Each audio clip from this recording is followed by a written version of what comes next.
Hello there. I'm Chris. Oh, I'm Nicole. Hello. And this is our podcast. We should write this down. So we're recording a new one after a bit of a hiatus. That was after our other hiatus. Yeah, so quick breakdown on that, just for context, is that the one that we had just previously posted, episode 20, The Return, was recorded back in February. And then it just kind of got delayed, got pushed back, and then life happened. Boy, did life happen. I left my job. It moved to Monroe. I tried that. It sucked. And then I had a catastrophic flood in my apartment that has taken the better part of a month for them to replace carpets and drywall and all that fun stuff. And I'm currently in the process of rebuilding. So now we're just like, okay, let's do this. Yes. Let's just do it. Yes. And so here we are. We're doing it. So yeah, so we're back at it. We're just chatting about whatever is helping to keep us sane and is entertaining us at the moment. So, I don't know, what do you feel like talking about, Nicole? Comics or movies or anything else first? So then I will kick it off with a movie, and then eventually I'll get into comics. This is not a recommendation. This is just what I've been doing. We go to Scarecrow, our local video store, which is the world's largest video collection. Please support them. They are always fundraising.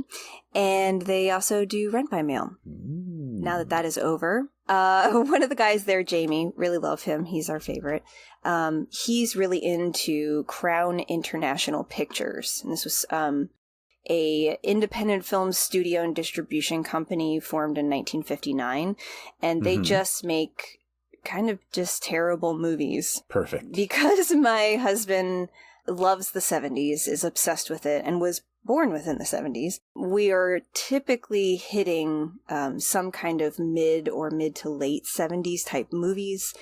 We did exploitation films a little bit earlier in the year, and I think this kind of fits in that genre. It's definitely movies that you would see at like drive-ins and things like that. Things that you don't have to pay a ton of attention to until maybe people get naked and they're like, ooh, what's going on there? Why don't we get naked? Hey, you know what I'm saying? Yeah. That's the whole design for drive-ins. It's boring stuff for you to make out with your date, and then something happens. And then you put your arm around them. Exactly. You know. So I'm looking through the wiki right now, and I think we actually did watch a movie from 1970 called Cindy and Donna, if I remember that correctly. It's more like a PSA. So some of these movies you watch, they're like, she's so promiscuous, and she just does anything with anyone. And then at the end, it's like, and a car hit her, so don't do that, you know. And it's just like, okay. Things are going really well. I thought she was okay. So we watched one movie called Pickup, and that was from 1975. Very much in that artsy 70s psychedelia kind of movie, and it was a lot of fun for that, but there isn't really much to the movie. It's kind of, is it a dream, is it a horror thing, who cares? So that one was actually pretty decent. And then we watched The Pom Pom Girls, and that was from 1976. That stars the dude from Revenge of the Nerds, the nerdier nerd, the short king nerd. Okay. And some other guy. And so the way that it was kind of marketed was, you know, these are girls in the 70s who are experiencing their own sexual revolution. And they are, you know, empowered and, you know, doing it with whoever they want and whatever. And it's kind of like, yes, please tell me more. But when you watch it, it's two douche nozzles who are on the football team who just want to like get theirs and just do hijinks. Yeah. And hijinks is, not cool. It's not cool hijinks. It doesn't age well. And it sucked. So that happened. Then we went into the Crater Lake Monster of 1977. These are just my hot takes right now. And that one is like a Nessie monster that is just killing people. And it's claymation. So the moments that the monster shows up, great. Wonderful. Nice. Everything else really boring. Who cares? Yeah. And then the last one we watched, which I would say was probably most anticipated, I told you about this one, is from 1980. It's called Galaxina, and it's supposed to be a sci-fi comedy film. Mm-hmm. The thing that I love about the trailer, which honestly, you guys just watch... there's a couple different trailers, but one trailer that specifically has a lot of Galaxina in it, that is all the Galaxina that you're going to get in that movie. So just watch the trailer and save yourself any time watching the rest of the movie. Forward me that trailer when you get a chance. Yeah, so we can maybe put that so you guys can see it. Yeah. So it does star Playboy Playmate of the Year Dorothy Stratton, who, if you all don't know, was murdered by her shit-ass husband shortly after the film's release. And she is absolutely stunning. She is the embodiment in this movie of the sci-fi girls that I love. My, like, Cheesecake Girls, like my Fearless Dawn, like my Infinity 8, like all those kinds of things that I'm like, yes, please. You know, my Fallout, Nuka-Cola girl, like all that kind of stuff is like embodying this woman. And she is an AI, a very powerful AI, but she can't talk. But she's also very sexy and has great tits. So I don't know what you guys are doing with AI, but keep up the good work. And there's a bunch of douche nozzles around her. And one of them, you know, smokes cigars, and he's a rough and tumble guy, and he's smoking a cigar while he's doing crunches. And who cares? He's obsessed with Galaxina and tells her he's in love with her. And he wishes that, you know, they could be together or whatever. Well, for some reason, they have to go on some mission that's going to take 27 years because they don't have hyperdrive. I don't know who decided that they should go on this mission when other places probably have hyperdrives. Other ships probably have hyperdrives and could do it in no time. But sure, we'll just go with that. So Galaxina has 27 years to just, you know, do whatever she feels like. So she decides that she's going to learn how to speak and fall in love with this guy. So he... Bad move. Yeah, it gets very generic here, and I'm like, ew. Yeah. So anyway, that's just kind of it. And then there's like, you know, just... It's trying to be Mel Brooks comedy, but it doesn't land. So there's a lot of that. And so it's very cringy. Well, nothing's worse than bad comedy, you know, than failed comedy. Yeah, and it's like they do this bit where like everyone's coming after the blue star, whatever that is, and every time somebody says blue star, it goes, ah, you know, or something like that. And they just do it over and over and over again. And it's kind of like, okay, wasn't really that funny the first time. So this movie got 1 star. So to tell you what I feel about Crown International, not good, and it's not good in the good way. So I'm gonna have to, if anybody has seen any Crown International pictures that they do like, that they have enjoyed, please let me know by sending a carrier pigeon, because we have no other way to communicate, and let me know, because I've been very disappointed, and I like bad movies, and there's some bad movies that I'm going to review in the future that are going to be a delight and a pleasure. Nice. But so far, my dealings with Crown International has been womp womp. That's too bad. Because, yeah, if you could find, like, a good source of bad movies, bad but good movies, you know, then, absolutely. then that's a real treasure trove. It really is. Which leads me to something. Woo! Transitions. You had Galaxina. I watched Galaxy of Terror, which is a Roger Corman produced film. It's one that I recall seeing at Blockbuster. I think. I remember the movie poster, and if you look at the poster, you'll understand why. And also, I believe, hopefully my rotting brain is not pulling some bullshit here, bullshit artist. But we'll get to that later. But I think that the cover was actually drawn by...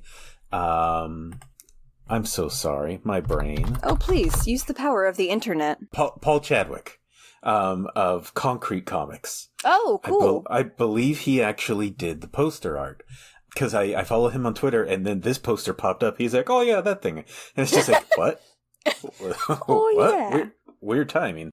There's a couple key things worth mentioning before the story on this one, and it's the cast. And as far as like the main couple characters, they're fine. They're whatever. They do Space Captain and Space Lady just fine.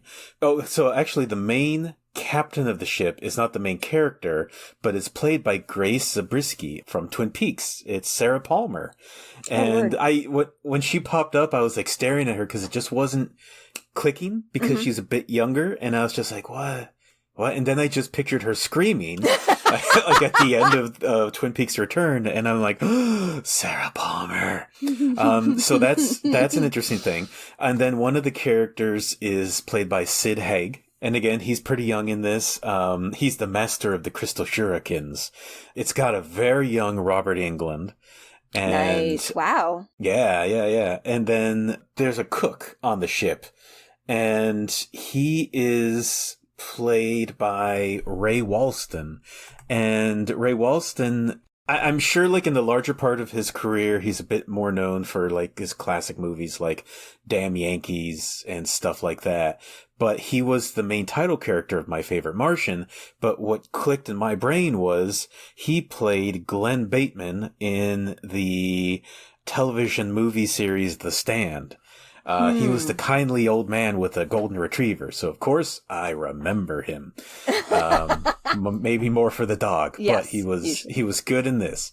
So interesting cast. You know, you got young Freddy Krueger hanging out with Sarah Palmer and always evil looking Sid Haig. And, but the other interesting thing is that James Cameron worked on the movie. Interesting. And I think he was a production designer, like when you have a second director, like a second unit or something like that. Oh, uh-huh. When you watch the movie, like they land on an alien planet and it looks very familiar. It looks kind of like the setting of the planet on Aliens 2. Or Aliens. And so this is definitely where he got like a little boost in his career and started him on a bit of a path, which a lot of people, you know, you work on Roger Corman Productions. He helped push you into the, you know, spotlight. So it's fascinating for that. Also, if I remember correctly, he's not in the movie, but he worked on the set design. It's, Game over, man. Game over. Oh, Bill Paxton? Bill Paxton, yeah. Yes. So there's all this interesting background stuff to it. Now, the movie itself is just, it's weird. There's an alien emperor, and you don't really see his face because it's like replaced by like a ball of light. And he's like, one of our spaceships disappeared on this planet, and we don't know, people may have died. So he sends a crew that he specially chose. It's all these weirdos. And they go and, you know, try to find survivors, but the planet's doing weird things. Like, people start getting picked off in odd ways. And essentially, spoilers for a 1981 movie. Sure. It's the planet is like making their fears physical, kind of, sort of. It doesn't quite jive, but that's what it says it's doing. And so they kind of have to deal with like nightmarish things. One of them is a very infamous scene. It's called the worm scene. And tell me more. Yeah. One of the main ladies she don't like worms. And so at some point, like, I think like a maggot shows up and it gets turned into like a giant 12-foot long maggot monster with tentacles. So cute. And so basically the people funding it were just like, we need a sexy scene. And the sexy meant something different back then for them. And so they did this whole bit with a worm. It's not good. But there's a lot of interesting notes about the production of it. And like it's relatively infamous, so it's the kind of thing that would pop up in a lot of like horror magazines and femme fatale magazines and stuff like that. And they're dealing with like, oh, we want to talk about sexual desires or repressed sexual desires, and it's just like, I mean, it's just early hentai, but okay. Y'all know this just hentai, right? Yeah. And it's in there and then it's done and then like we're done with it. So it's like, oh, okay, that's good. I don't really need to focus on this too much because other parts of the movie feel kind of like, Alejandro Jodorowsky nightmare. And because there's like some set design elements that are like, this looks like it's right out of a Humanoids comic book, you know? Right. So, it's a weird mixed bag, and I think I do recommend it.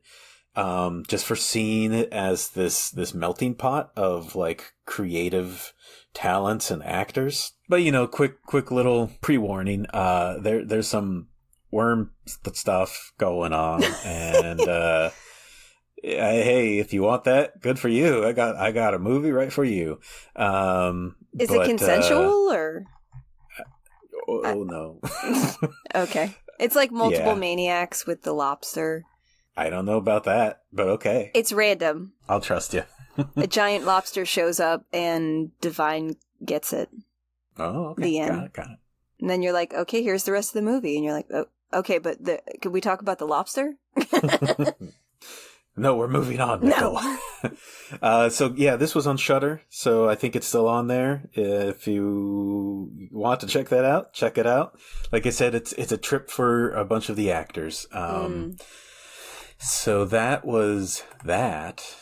You reminded me because we watched Starcrash. Have you ever seen that one? That's like the Star Wars ripoff from 1978 space opera.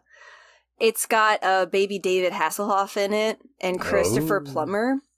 It's very, very boring. It's like an hour and a half, and it makes it feel like 3 hours. Like, there was a couple of these movies that we watched that I was like, Jesus, is this movie going to be over yet? It's like, oh, we're only halfway through. It's like, that's what happened in Cloud Atlas. And we're like, wait, this is 3 hours long? It was actually 3 hours long.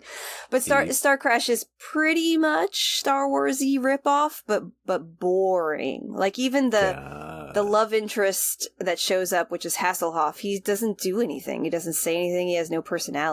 The only thing that is cool about this movie is, well, there's two things. They do the miniatures, just like they did in Star Wars, and they're really fun, and they're really good, and I enjoyed those. Sorry, there's something about the way you said that. It's just like, I think the Arby's commercial is like, we do the meat. Oh, yes! We do the miniatures. We do the miniatures. We do them well. Stella Starr has like 7 different costume changes throughout the movie. She's the only person who wears something different from what I remember. And that is actually very, very cool. Mm-hmm. But that's about it. There's really no reason to watch this movie. It's very boring. Got it. So, yeah. And then I'll finish off one more movie. Just as another quick background to our delays and all that. A lot of these are movies that I watched back in February and March. Because I can't remember diddly squat, I do on a calendar write down the movies that I watched so that I can remember if I want to talk about them later. Yeah. Because sometimes I don't see people for a while and it's just like, oh God, that was something. And little did I know, I wanted to talk about something like The Golden Child or whatever, Cat's Eye. But following up on weird perverted movies, Suitable Flesh from 2023. And if you're unfamiliar with it, it's kind of a spiritual successor to movies like Reanimator and From Beyond. And it's done as a bit of a tribute as well to Stuart Gordon. And so it's a Lovecraftian adaptation, just like those. And this one is an adaptation of The Thing on the Doorstep. And it stars Heather Graham and Barbara Crampton and a couple other people that I should maybe know because they were more of main characters, but Heather Graham and Barbara Crampton. And they definitely give it their all in their performances. I think a lot of people are pointing this movie out as just kind of like a standout performances from them. And yeah, it's funny because it's a weird mix mash of tones, because it definitely feels a bit like those movies like Reanimator and From Beyond. It's got that Brian Yuna, Stuart Gordon feel. Yeah, and that kind of like mid-80s, late 80s kind of feel. Because I think those were like 85, 86, something like that. And, but it's got like the cleaner production value that we have now. So that is good, but it also it clashes in my brain because I kind of want it to look like an older production value, right? And because it uses some more current special effects, but it doesn't abuse them, and it also feels like a bad Cinemax romance movie, like interesting. Yeah, because it's just like the jazz music swells up sort of from time to time as people start seducing each other and they have a hot, steamy romance in other people's bodies, stuff like that. Yeah, because the thing on the doorstep, if you're not familiar with the story, is basically about a ancient... It's vague because Lovecraft, but it's essentially supposed to be like a demon that's been body hopping over generations. And it's doing it again. And it's like the father of this kid is like randomly possessing the kid's body. But if he does it a certain amount of times, it's a permanent change. But the kid goes to a psychiatrist, played by Heather Graham. And she gets roped in on it. And so they do a gender swap thing as well. And so they kind of have fun with that because the old man or the old demon or whatever it is, it's basically once it jumps to her, it's just like, whoa, I've not done this before. Not in Heather Graham. Yeah, and it has fun with that. Cool. So it's a lot of fun. And if you do like having like bad Lovecraft movie marathons or those Stuart Gordon Usna kind of marathons, I say bad, but like we love them because Reanimator is a work of true art. And From Beyond is a lot of fun. It's just like, why are we doing BDSM now? Who cares? Yep. Well, those are very horny movies. So this is just like, we got to keep the tradition up. As well as other things up. Yeah. There's also an odd thing. It's worth mentioning that there's a character that shows up in the movie that's a patient of Heather Graham's who is actually a character in another Stuart Gordon movie. I think it's called The King of the Ants. And so this is kind of like an unofficial follow-up on like a crazy character from another of his movies. Because they're just like, the actor's around. We might as well, since we're playing around with Stuart Gordon stuff. I think it's King of the Ants. Maybe it's Edmund. I'm looking at like the movies right now. I need to watch all of these, but it's also, I need to watch a lot of things. Yeah. I would recommend Suitable Flesh. Just know what you're getting into. And what you're getting into is horniness. Which we always approve of. Yeah, exactly. Now, did you watch that on Shudder as well, or how did you watch it? Yes. You did? Yeah, that was Shudder. Okay. That's one that we've talked, you and I, a couple times about Shudder and like all these different streamings, like what's worth keeping. But it's like for the year of Shudder, it's like $50 or something like that. And so even if I just watch one movie a month, I'm getting well worth it. And I recently watched Late Night with the Devil. And so sometimes there's just some of these movies that I've like really wanted to pick up. So it's like, it's worth it for that. Right. I think what I'm going to hit you with all my movie stuff, because there's so much more to talk about later. Yeah, there's so many. I mean, that's why I'm like, even like, oh, right, it's Starcrash. Oh, right, this. Oh, right, this. It's like, this. I saw this. I did this. Yeah. Yeah. See, and this is why we have to talk about it so that we can remember that we did a thing. Yeah, I need to update my Letterboxd. So if anybody wants to follow me, I guess you could do that there. Do I want you to do that? Yes. Why not? Okay, sure. My name is Lambtron, so you can follow me there, Lambtron. Excellent. And we could, if you want, we could link that later on. Yeah, we can link it later, yeah. What I will cap off with on my end of things, because I threatened it on the last podcast, yes, was a comic called Ultra Mega.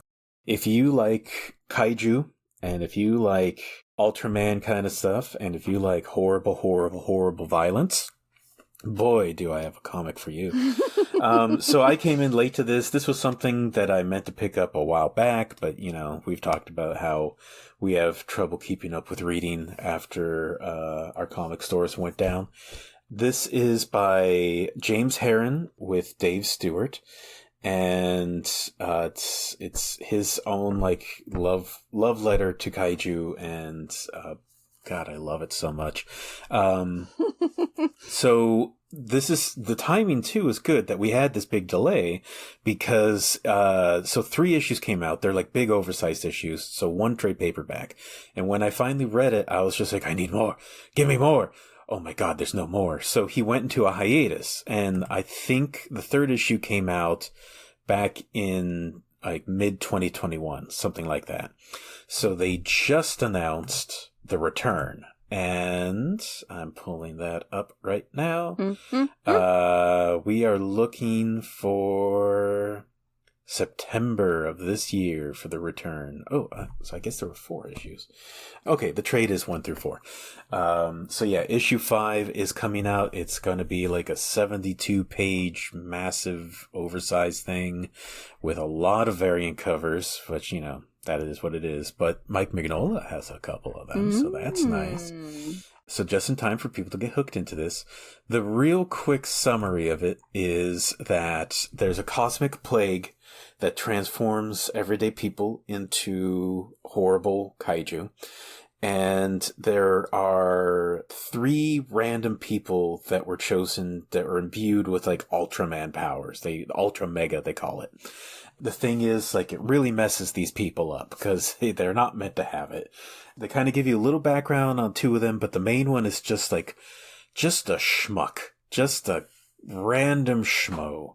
And it ruins like his normal life, and it's wears him thin because like there's monsters all the time. It's like the monsters kind of react to the Ultra Mega's presence, and they pop up more often because of that. But something horrible happens, and basically kind of like a queen of the kaiju actually possesses the wife of the main character. And so their child is something new, and it brings about a kind of a kaiju apocalypse. And it turns into a horrible dystopian comic after that. So like throw in some Mad Max along with your kaiju shenanigans. And I really love James Herron's artwork. He did Rumble and a run on BPRD. Right. I forgot he did Rumble. I think you said he that. does. Yeah, he does weird little guys. Yeah. And that's one of the fun things because there's a time jump, and in the post-apocalyptic version of the world, the kaijus kind of, without the Ultra Megas around, the kaijus kind of diminish. So they're just like stunted little gremlin guys. And they got like these stupid bulging eyes and they're kind of idiots. And even the king of the kaiju, the child monster, he kind of looks ridiculous. And it isn't until there's kind of the potential of a return of Ultra Megas that they grow again and the kaiju kind of get their majesty back. So yeah, it's fascinating. It's an interesting take. It's visually like hyperkinetic, hyper violent and gory. And it's just a lot of fun. So highly recommend that you get on the Ultra Mega train. That sounds like a Transformer. Also, it looks like you can read the first issue free on Image, so if y'all want to check it out, you can do that. Definitely do that. There's a part where they throw humans into a coliseum, and they're like, "Oh, let the kaiju warriors fight them," and there's like 3 kaijus. And one of them pops up. He's like a big tentacle guy. His name is like Strax. And then another one is like a big burly, kind of gorilla lizard monster. And he's Rip Bash. And then there's just like this weird, like, bag of goo. And they're like, Boosh! Oh! and the first warrior, the first human warrior is just like, I'll fight him. I'll fight Boosh, because that's easy.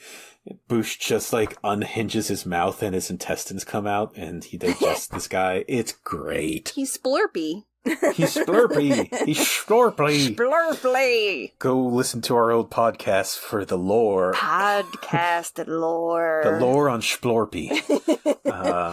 So how does this, where does this live in the cul-de-sac of kaiju comics, say Kaiju Max? Because I know you loved the Kaiju Max Xander Cannon series. It's interesting because these are both, I don't want to call this one a comedy, but it when it hits its comedy, it hits it fantastically. But it's not a satire. Okay. And Kaiju Max is a satire, not necessarily on kaiju fiction, but on the American prison system. Right. And Kaiju Max also does that weird thing where it makes you fall in love with every character by committing horrible traumas to them. So there's a lot of trauma in here, but it's done for a different payoff. So I love them both, but they're in very different wheelhouses to me. Different strokes for different folks. Yes. Different vibes. But again, I will always recommend Kaiju Max. It is one of the greatest comics, I think, created of the modern era, I will say. Yes. Go read more kaiju comics. Next time, maybe I'll talk about Godzilla, Here There Be Dragons. That's the Godzilla pirate comic that IDW did maybe it's a year ago. I don't know. I don't do time. Why pirates? Why not G.I. Joe? Why not Jem and the Holograms? Well, why not Care Bears? I mean, give it time. Give it time. What? I mean, Godzilla did technically fight, not G.I. Joe, but S.H.I.E.L.D. at one point. Dum Dum Dugan was hunting them down for quite a while. Yes. Yeah, the Pirates one was like, that could be a fun idea. And then I read it, and it's not that it was bad, but it requires you to remove key components of what Godzilla is. But I'm not going to talk about that now. That's for later. Oh, okay. Just giving us a little taste. A little teaser. A little tease. I'm quite the tease. You really are. Teehee. I just had a heart attack. Okay, I'm just kidding. So yeah, that's I think that's all my comic catch up for now. Was there anything you wanted to mention, or? Yeah, I got a couple things. So part of this, I was lamenting to Chris off mic that I couldn't find a comic that I wanted to talk about. And it's like, you don't have to, you could do whatever you want, and it's just like, but I like the fact that this podcast kind of makes me want to have comics to share with you all. Like, it's part of what we did at the comic book store, and it's something that I just really love and cherish. Also, where the heck is that comic? So it's not really like I need the comic to talk about anything in particular. I just wanted to have the name of it. So the name of it is called Everything Sucks, Friends Forever, and it's by Michael Sweater. It's an indie comic that you get through Sprocket, Silver Sprocket. And they are a little publishing house and bicycle shop. I don't know if they're still a bicycle shop, in California somewhere. I'm a slut for Silver Sprocket. Okay. Dude, there's so many good, like Liz Suburbia is my chef's kiss. I love her stuff so much. Yes. And I like Michael Sweater, and I like Benji Nate, who did Lorna, and she's done a bunch of other stuff too. I don't know if her and Michael are still together, but they were a couple at one point. So anyway, Michael does these things that It speaks to things from my childhood. His stuff kind of has a feel like a Sunday's comic strip, but it doesn't read quite like that. It's just got kind of the vibe of it, it's very casual and, like, I don't know, Garfield shows up and eats a lasagna and smacks Odie in the face and says something demeaning to John and walks out the room, and you're like, yes, it is fulfilled. Mm-hmm. And it also... the prophecy is fulfilled. The prophecy is fulfilled. And I will also mention Garfield a little bit later here. Okay. But not with Michael Sweater. Michael Sweater also hits for things like Where's Waldo, where he'll have these big scenes. Brendan Graham also does that, who I also love very much. And so they're like, you'll see a big scene and there'll be something going on in every little bit of it. And I love that, looking at a panel and just kind of poring over it. That is all to say that these are, fairly, I guess, shallow comics in that they're not really talking about anything. It's just a bunch of like kind of scrappy indie dudes and dames who are just like kind of doing their thing. They're chain smoking and they're being weirdos and whatever. And the thing that made me fall in love with Michael Sweater originally is there was another Garfield reference where there was a cat in the window and he was staring at I think this duck character. And then at some point, the cat just has like a knife and is like smiling and staring at the bird. They're like, and it's just silly little things like that. So at one point in Everything Sucks, this is an $8 comic that you can buy. It's 32 full color pages, and it's just a lot of fun. But the scene that I really love is the guy, one of the guys is at a bar with his friends, and somebody comes up and goes, "Oh, I really love that movie that you just referenced, and I would love to go back to your place and see it." And he's like, "Oh my God, what? A chick is talking to me? Oh my God, somebody wants to hang out with me." So he's like, "Okay, hold on, I just need to go to the bathroom." And I don't know if he needed to take a crap or like what he needed to do, but he like goes to the bathroom and he gets like locked in somehow. And somehow other people are in there too. There's another girl who's kind of like, she's kind of more gutter punky. So she's like, not very feminine. She doesn't shave her legs. There's nothing really ladylike about her. She's like always hurting herself. She's got like her home is in a bag, like she's kind of bag lady, but like in her 20s. And like she gets stuck in there, and then somehow the sink gets broken, and now the whole room is flooding, and he's like, "This is how I'm going to die." And like, and then because the girl runs in there and she's like, "I gotta take a crap." And he's just like, "Great, whatever," and then they all get stuck in there, whatever, and hilarity ensues. And then at some point, like when they think they're gonna die, they are like under the water, and they just sort of like bond, and it's kind of like this romance that they didn't know that they had that was there, kind of kindling. And so it's also kind of sweet and cute, but also weird. And so it's things like that. Like, I just really like Michael Sweater. So anytime I see something of his when I'm paying any sort of attention, I'm usually going to grab it because I know it's going to be a fun read. It's going to be easy. It's not going to like work my brain, which it's working so hard all the time. It hurts. Yeah. So I like that. It did come out a little while ago. I don't know when. Does this say? No. Cool. But yeah, if you want to check out Silver Sprocket, if that sounds like that's your jam, it's just silversprocket.net. You can buy things directly through them, or a lot of times you can request through your comic book store. I know we carried a lot of Silver Sprocket back in the day. Yay. But I don't know what distribution is like. It's a mess, so it's a good time.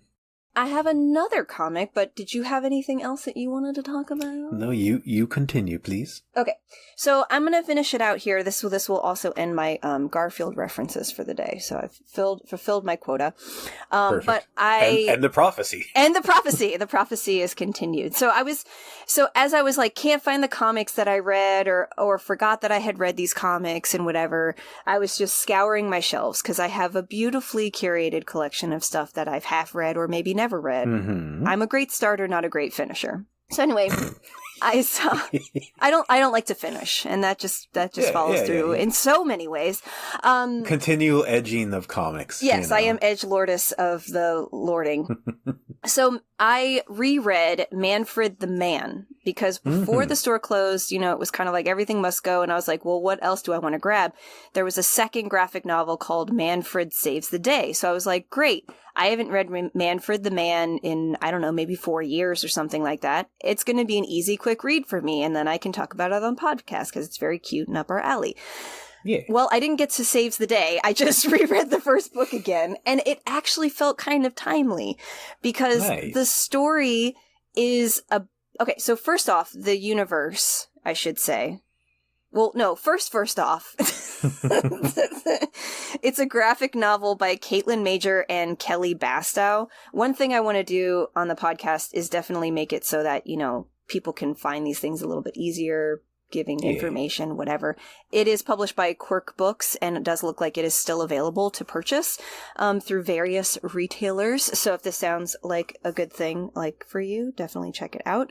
But this is a universe where cats are people and people are cats.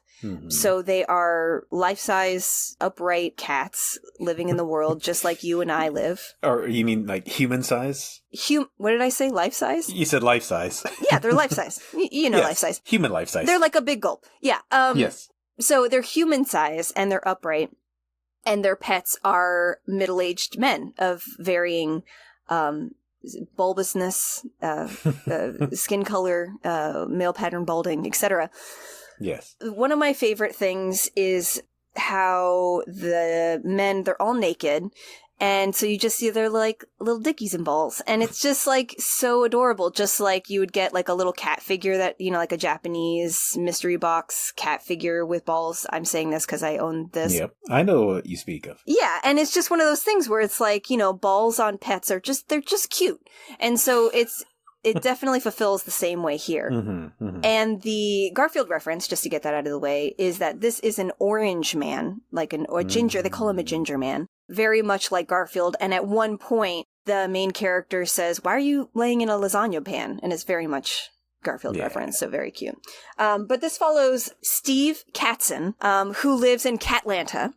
And he is working at a call center, and he, you know, barely does a good job. He's obsessed with his man, and he has pictures of him everywhere. He's a single guy, you know, plays video games, has just a messy, terrible house, and is not really, like, going, I guess, anywhere in his life, per se. He likes to draw, and, you know, people will be like, "Oh, are you a cartoonist?" You know, it comes up multiple times. No, I'm not a cartoonist, you know, whatever.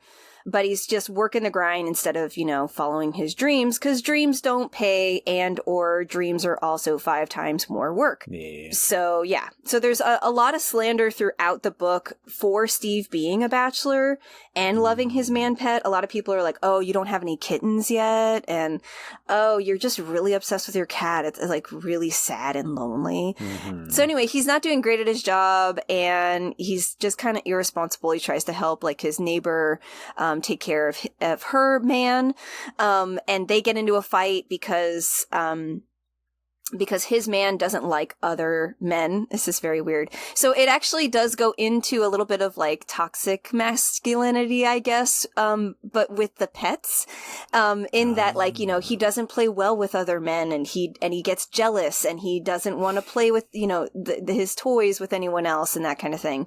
And he gets lost. He jumps out the window trying to chase a bird, and he gets lost, and he ends up at this place where it's this old lady who just collects men. It sounds weird out of context, but she collects these pets. You know, it's like the Island of Misfit Toys kind of thing. And so he kind of has this survival moment, you know, where he has to learn how to be a part of the clan, and they teach him the ways, and they all get in their little cuddle pile at the end of the day. One of my favorite panels is where you just see a number of different men, like in little groups, and they're grooming each other. So one is like licking the other's beard, the other is kind of scritching the beard. A couple of them are like roughhousing, and then there's like another one, and they're just like shaking hands. "I want to shake your hand," like really, you know. And instead of meowing, the cats just go, "Hey, hey, yeah, hey." So that's really fun to read when you're just like, "Hey." And another note is that they give him Hungry Man, and it's cans of man food. But when you open the can, it's like a full tiny chicken dinner. Like a chicken roast, or it's a full hamburger, or it's tacos or hot dogs, in just a little bit of slop. And like, he goes to a birthday party at one point before Manfried gets lost, and all the little kittens there want to get their face painted like a man, and they're like, "I want to eat a hamburger," and it's just silly things like that. But ultimately, this book, while it was, you know, lighthearted, supposedly, but a little sad, is really about, like, everyone kind of finding themselves. Like, Steve Katzen is trying to find himself. Manfried is kind of, you know, upping his game, where he's coming into this little clan of men and learning the ways and learning how to be with them, and in a very, like, positive and loving way. And so he has this wonderful character development. Katzen gets fired from his job, and he, like, gets all strung out, like, not sleeping, trying to, like, find his man. But then he hooks up with this animal shelter, and he finds, like, he wants to help them, and eventually, like, will get involved with them. His whole thing about trying to find Manfried is he makes these cute little cartoon things and says, like, "I'm missing my friend, I'm missing my man, can anyone help me?" and posts them all over, and it becomes like this viral thing, and he gets some success out of that and everything. So it's like, it is happy ending, you know, and everybody does have this great little character arc, and it is pretty heartwarming. But the reason why I say it's timely is because, like, you know, I lost my job, I feel like loss of direction, you know, like a lot of things with, like, Katzen I kind of feel a little bit, but I don't necessarily feel like people around me poo-pooing my life. If anything, everyone's very supportive and loving, so I have good people around me, unlike that's good. Yes. Unlike Steve. But it is just kind of funny because I was just, I'll just read this Manfried the cat, and then I was kind of like, oh I feel feelings. I feel it, Steve. I feel it. You're better than they say. You got this, Steve. So anyway. It's always a great sign when you can read things at different points in your life and get different things out of it. Yes, absolutely. And something like this that, I think is kind of a popcorny comic, just like kind of like my Michael Sweater stuff. Still has this sort of like, it hits me, man. Yep. Yeah. Yeah. Right in the feels. Yeah. Well, good. I'm glad that you have feelings. That you have feelings.